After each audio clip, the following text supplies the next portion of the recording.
এখন থেকে আপনার প্রিয় সিরিয়ালগুলো ফ্রিতে দেখুন এক্সক্লুসিভলি শুধুমাত্র সান নেক্সটে। এখনই অ্যাপ ডাউনলোড করুন। এতে তো তোমার অধিকার আরো চলে যাবে। তাছাড়া তোমার শ্বশুরমশাই কিন্তু খুব রাগ করবেন। আপনি এখন এই কথা বলছেন? আপনি এখনো আমাকে থেকে যেতে বলছেন? এত অপমান সহ্য করার পরেও আপনি বলছেন যে আমি এই বাড়িতে থাকবো? ওই হাভাতে ঘরের মেয়েটার থেকে আমি কম কিসে? কিন্তু দাদা যখন তোমার বদলে ওকেই পছন্দ করেছে, তাহলে তো ওর জোরটাই বেশি হবে। রাজন না, একদম চুপ। তোমার দাদা চোখ থাকতেও অন্ধ, তাই আমাকে চলে যেতে বলে। তোমার দাদাকে বলে দিও আমি এমনি এমনি এই বাড়িতে আসিনি। আমার যদি বিয়ে না হতো না এই বাড়িতে, আমি কোনোদিনও এই বাড়ির চৌখাট মারাতেও আসতাম না। কিন্তু এখন মনে হচ্ছে আমি মস্ত বড় ভুল করেছি। এই বাড়িতে এসে আমাকে প্রতিটা পদে আমাকে অপমানিত হতে হচ্ছে। না মা, আমি বলছি তোমাকে কেউ অপমান করতে চায় না। হ্যাঁ, আমার ছেলে মাঝে মাঝে তার মেজাজ একটু হারিয়ে ফেলে ঠিকই। মেজাজ? আমি কেন আপনার ছেলের মেজাজ শুনবো? আপনি বলতে পারেন মেজাজ তো আমারও কম নেই, কিন্তু এত বড় সাহস কি করে হয় তার যে আমাকে ঘর থেকে বেরিয়ে যেতে বলে? আর তাই যদি হয় তাহলে আমাকে বিয়ে কেন করলো? আমি আর এক মুহূর্ত এই বাড়িতে থাকবো না, আমি চলে যাব। আমি এক্ষুনি চলে যাব। মা, আপনি দয়া করে আমাকে একটা পালকির ব্যবস্থা করে দেন, তাহলে হবে। আমি আর এক মুহূর্ত থাকতে চাই না।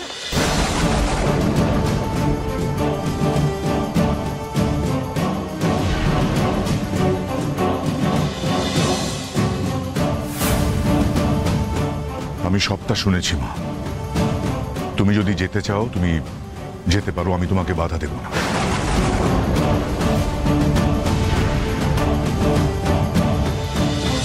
আর আমার ছেলের দুর্ব্যবহারের জন্য আমি তোমার কাছে ক্ষমা চাইছি। সেই সঙ্গে আর একটা অনুরোধ আছে, শুধু আজকের রাতটা। কাল সকালেও যদি পরিস্থিতি একই রকম থাকে তাহলে তুমি চলে যেও, আমি সঙ্গে করে নিয়ে তোমায় পৌঁছে দেব। তবে আমার মন বলছে তার প্রয়োজন হবে না, সকালেই পরিস্থিতি পাল্টে যাবে। শুধু আজকের রাতটুকুর অপেক্ষা।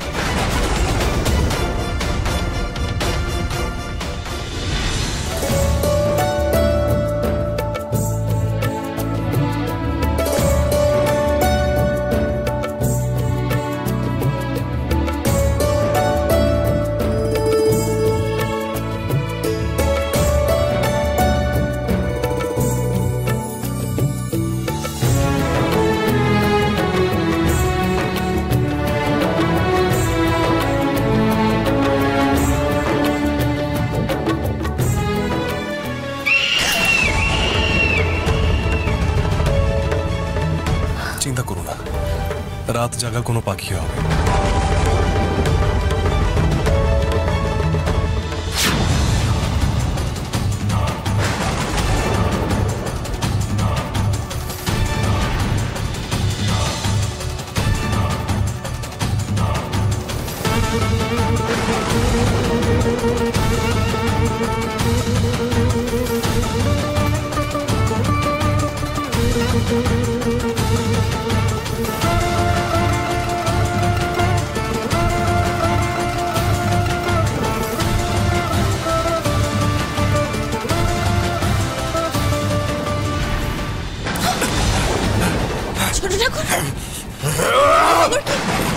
কি হচ্ছে আপনার?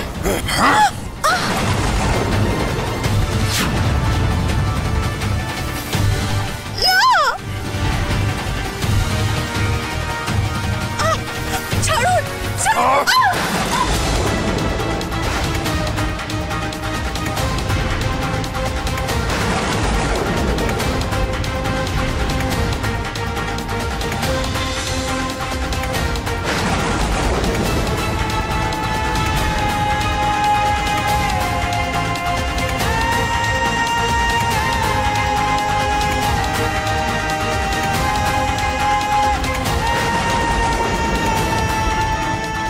এ কি করে সম্ভব? যে মানুষটা একটু আগেও আমাকে এত করে ভালোবাসা জানাচ্ছিল, যে কাল রাত্রির দিন থেকে আমাকে একটু চোখের দেখা দেখার জন্য ছটফট করছিল, সে মুহূর্তে এমন বদলে গেল, কি করে সম্ভব? শ্বশুর মশাইয়ের কথা একেবারে বর্ণে বর্ণে মিলে গেল। উনি বলেছিলেন অবস্থার পরিবর্তন হবে, আজ রাতেই সত্যি তাই হলো। তার মানে এটা পরিষ্কার, মঙ্গলা আমার স্বামীকে বশ করে রেখেছিল। শরবত খাইয়ে সেই বশীকরণ কাটাতেই উনি ওনার ভুলটা বুঝতে পারলেন, তাই ফুলশয্যার ঘর থেকে টেনে এনে ফেললেন একেবারে বাইরের ঘরের মেঝেতে। বেশ হয়েছে, যেমন কর্ম তেমন ফল। আমার জায়গা নেবে ভেবেছিল ওই কাজের লোকের মেয়ে। দাদা, তুই কি করছিস? আমার সইকে এইভাবে টানতে টানতে নিয়ে আসলি কেন? আনবো না, ও তোর সই না, শত্রু, ও তোর শত্রু।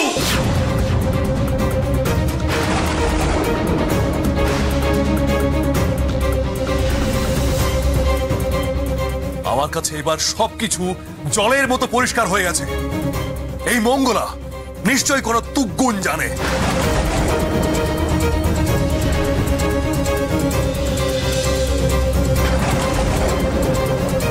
আর সেটাই ও আমার সাথে করেছিল, আর সেই জন্য আমি ওর মোহে পাগল হয়ে গিয়েছিলাম।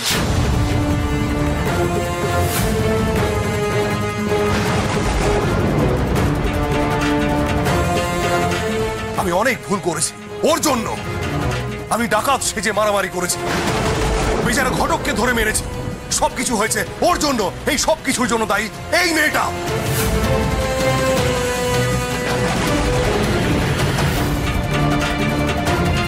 ওই মন্ত্র পড়িয়ে সবকিছু করেছে, আর সেই জন্য আমি অসুস্থ হয়ে পড়েছিলাম। আর তারপর আমাকে বাঁচিয়ে ও সবার কাছে প্রমাণ করতে চেয়েছে যে ওর মন কত বড়, ও কতটা শক্তিশালী। এটা ওর ছলনা। ছলনা? কি ছলনা করেছি আমি আপনার সাথে? বলুন, কি ছলনা করেছি? আমি আপনাকে বিয়ে করতে চেয়েছিলাম, না আপনি আমার বিয়ের আসরে এসে আমার সিঁথিতে সিঁদুর পরিয়ে দিয়েছেন জোর করে? ভুল করেছিলাম, আমি মস্ত বড় ভুল করেছিলাম। বাবার কথা আমার শোনা উচিত ছিল।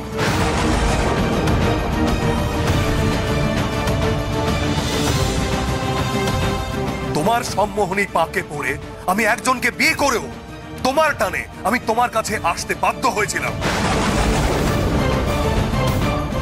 আমার মনের ওপর প্রভাব বিস্তার করে তুমি আমাকে দিয়ে জোর করে তোমার সিঁথিতে সিঁদুর পরিয়েছিলে। তুমি আবার ভুল করছো ছোট ঠাকুর, তুমি আবার ভুল করছো। যেই দিন থেকে তুমি আমাকে বিয়ে করার চেষ্টা করেছো, তুমি মনে করে দেখো তো, সেই দিন থেকে